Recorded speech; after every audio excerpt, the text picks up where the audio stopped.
এবং শিল্পী যারা ছিলেন, মানে নৃত্যশিল্পী যারা প্রথম ভাগে, তাদের সকলকে ধন্যবাদ জানিয়ে এই পর্বে আপাতত বিরতি দিচ্ছি। আপনারা কিছুক্ষণ পরেই দেখতে পাবেন আদিবাসী, শুনতে পাবেন, উপভোগ করতে পারবেন আদিবাসী ব্যান্ড সঙ্গীত এবং সাংস্কৃতিক অনুষ্ঠান। আমি আপনাদের সকলকে আজকে অন্তত কষ্ট করে হলেও, খাবার দাবারের কষ্ট করে হলেও, এই সারাদিন একসঙ্গে এই সম্মেলনে আদিবাসী ভাই বোন, তরুণ তরুণী, আমাদের যে সম্মিলন, আমাদের যে একসঙ্গে যাত্রা, আমাদের যে দেখা হওয়া, আমাদের যে কথা হওয়া, হয়তো আবার দেখা হবে, তার জন্য আমন্ত্রণ জানিয়ে এখানেই আপাতত বিরতি নিচ্ছি। আপনারা সবাই ভালো থাকবেন। অনেক অনেক ধন্যবাদ।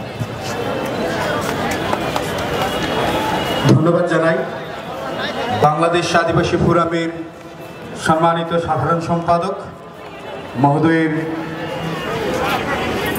বক্তব্যের জন্যে। এই মুহূর্তে আমি যারা স্বেচ্ছাসেবক এবং নিরাপত্তা টিমে দায়িত্ব পালন করছেন সকলকে অনুরোধ করব